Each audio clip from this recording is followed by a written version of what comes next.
specific goals for the day, and how do you think you did? Just to come out here, be efficient, complete all my passes, and perform. How did you feel out there? Felt really good. It was good throwing to my guys again. Coming back home, hanging out is awesome. I mean, kind of, you get together with all your time, you can kind of be familiar with some guys. Combine's a little different, but pro day felt really good. A couple guys say they didn't envy you having all that attention on you today, John Elway and others. Was there a little bit of nerves out there initially? Or? Not too bad. I mean, ball's ball. It's going out there and throwing a football. Same as it always is, just more people watching.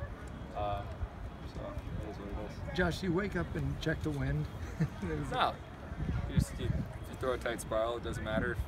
If it wobbles a little bit, it might change it. But I mean, like I just said, ball's ball. I'm not going to hold up the pro day and say, hey, can we hang up the wind a little bit? But it was fun. Did pretty well. Josh, what were some of the nice compliments you got out there today? Good pass, great workout. I thought it went really well. I was confident how I threw. Receivers made some great catches, made me look good here and there, and couldn't have asked for a better day. I mean, would have had a couple throws back on, but on the majority, I couldn't have asked for a better day. Is there a difference throwing with your guys out here than, let's say, at the combine? Yeah. I mean, you know their timing, and especially on some more sort of rhythm throws, you know exactly when they're coming and their angles that they're exiting at. But I mean, for the most part, it went well. Talk about just having the support of your guys out here, just unlike the combine and the other things. So it was awesome. I mean, UCLA football is a family. We got all the dudes here that are still in the program, and they're out here supporting up on the deck and out in the field. And UCLA football is an awesome place, and it's good to be out here with your brothers. And you're all going for the same goal. Hey Josh, you talked at the combine about how eager you were to get in front of these teams and kind of give them a sense of who you really are instead of maybe what they may be hearing about you. What was your sense of maybe how that went and how you were able to project yourself to them? I thought it went really well. I'm not really trying to project anything. I'm just trying to be me. Right. I thought teams got to know me really well, and I think we'll find out on draft day if they actually like me or not. What if teams pressed you on about yourself as a player and a person, and how have you responded? They haven't gotten too specific, more so just kind of like, can you speak to some of your mistakes in the past and say I've learned from them. I'm not going to sit here and say I'm sorry I won't do it again, because I wouldn't be doing them any justice. I'm going to say how I've learned, how I've grown. Learning there's a time and place for everything. I'm not going to change who I am, but you might trim the fat a little bit and stay on message. Yeah. Josh, do you have some private workouts scheduled as well? Yep, got a couple. Right now, yeah, I don't know if they want me to say, but yes, I do have a couple. In LA, or will they be both? Come out for a private workout here, and then go over there, a couple of places to meet with all of the organization and try and get them to draft me. How was it seeing Jed Fish out here? Did he give you any encouraging words? Yeah, it was awesome. Coach Fish, Coach Yarber, Coach Shear, Roman Pfeiffer, all of them. It was awesome to see him. UCLA's littered throughout the country, in and outside of football. So it's awesome when you get to see guys and reconnect and talk for a little bit, reminisce. They have a ton of tape on you, obviously. Do you think they want to see how you interact with receivers too, and like they do with all quarterbacks? Yeah, I mean, I would love to get picked in the first round, and I think in that round you're investing quite a bit of money, and whether it's an issue or not, you want to know every single thing you can about a person. I mean, if you're going to invest in stocks, you're going to do all your research before you sink some good money into said company. So you're going to do the same with your players. You're going to make sure that they're healthy, they're not going to be a problem in the locker room, they can perform in the field, and just doing their due diligence.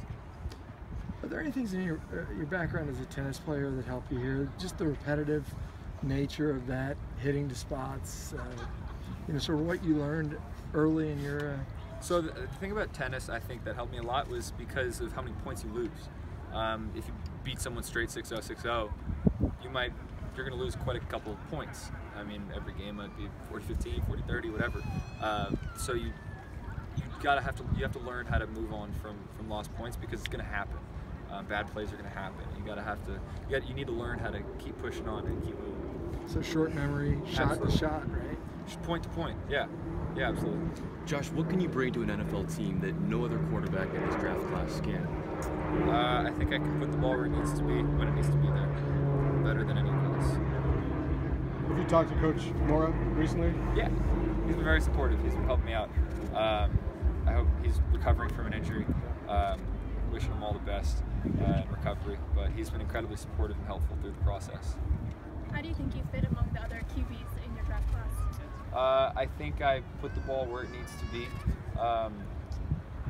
very accurately, better than everyone else, and that's what I do as a quarterback.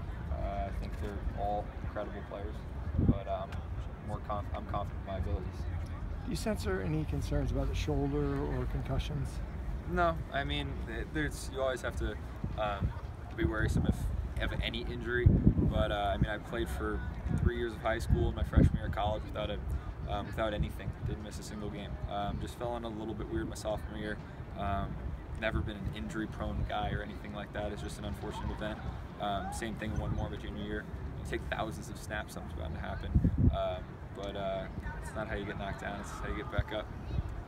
Jordan mentioned I apologize. Jordan mentioned catching passes from you. Just having this experience with your teammates, was this a little bittersweet? Yeah, absolutely. I mean, I'm always going to stay in touch with those guys and work out with them in the off seasons and whatnot. But it definitely is. I mean, this place has been awesome to me, and I'm indebted to them for the rest of my life. It was an obvious decision to go pro, but how tough is it just to leave college? I mean, it wasn't as obvious as you'd think it'd be. I mean, Coach Kelly is someone I really definitely wanted to play for. Coming out of high school with Oregon, doing everything they were doing, it was tough.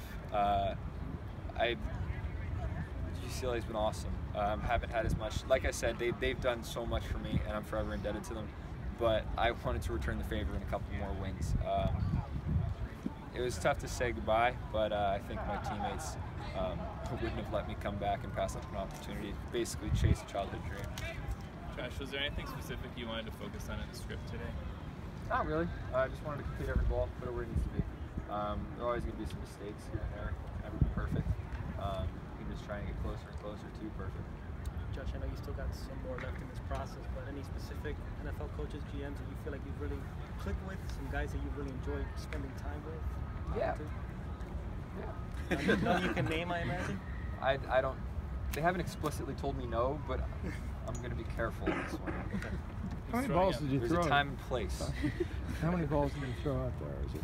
You know, I don't know, because we were originally going to try to have Darren Andrews, DA, out there and spot catch a little bit, but the scouts got a little bit worried with his knee, and then AVD got hurt a little bit through. So we scripted, I think, for like 55, but maybe chopped off 7 or 8 because of that.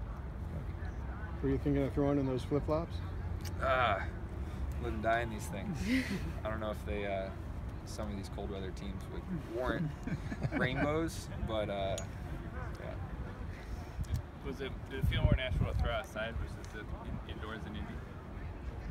I mean, I don't know. It's more so this is just home. This is it's where I've been for the last 3 years. Indy was Indianapolis, and it's just nice to be around my people. Josh, you got a chance to spend some time with Aaron Rodgers recently? Yeah. What was that like? That was unbelievable. That was an awesome experience. Aaron Rodgers is an incredible guy, an incredible talent, and learned a lot from him. He was incredibly helpful. He strongly conveyed to me that he's an open phone line for any conversation or question I have, and I hope to have half the career that Aaron's had up to this point. Any major piece of advice that he gave you before venture into this? Once again, sorry. Yeah, he's given me a lot of advice on how to handle the process, everything from media to on the field, X and O's to anything and everything in between. Josh, you've been regarded as one of the most intelligent quarterbacks or players in this draft, both on maybe the beneficial side and some of it in the negative side. Could you talk about getting on the board, the X's and O's, how confident you feel in terms of the strategy side of it? You know, a lot of that stuff just makes sense to me. X's and O's coming in. Chad Johnson is now the head coach of Mission Viejo. He was my OC in high school, and he taught me most everything I know off the bat. And I had a great foundation for where to learn from there. He was a center, so he taught me the game from inside out, which I firmly believe that's how it's played. I mean, you can't throw the ball if you're on your back, and a lot of that falls on me. So that's how I was taught the game. And moving forward, had a couple different coordinators, learned some different flavors and styles of offense, but I've learned a lot of football, and I think the cool thing about knowledge is that there's never a ceiling to it. You can always learn new things, always keep pushing. Even if you don't use it, you have it in the brain bank at some point where it's going to come into fruition at any point in the future. I mean, X and O's come very easily, but I've worked my ass off to know more than everyone else, because that's my thing. That's where my edge is on the field, and I'm going to take full advantage of it. And Peyton and some of those guys that take pride in their brain on the field have had pretty good careers. Does that come from talk about maybe some of the quarterbacks that you modeled your game after growing up? Was it more the Peyton Mannings, the cerebral type quarterbacks? Yeah, so Peyton Manning during the Marvin Harrison, Reggie Wayne days, that was my guy. And then as of recently, Aaron Rodgers, the last couple of years, I'm a fan of, literally at any point, your defensive coordinators are always on their toes, because you never know what's going to happen. You could think you have everything covered, and then he just does something. Big Andrew Luck fan while he was at Stanford. Big Andrew Luck fan. He killed it. But yeah, those three dudes were who I looked up to growing up. The studying side, is that something that came from a little bit with your parents and how they were really into academics? Was that something that you're like, all right, well, Mom, just let me play football and I can still study this stuff too? Yeah, I mean, I think it took some convincing to let my parents let me drop out of college, but I promised them I'll work as hard as I possibly can to make it work. I'm definitely going to come back and get my degree. That's without question. But it's just the household I was raised. Sports went right alongside it. I just happened to be better at it than most, and it's taken me here, and it's been an awesome journey, and I can't wait to take the next step in it. Anything else? Thanks for your time.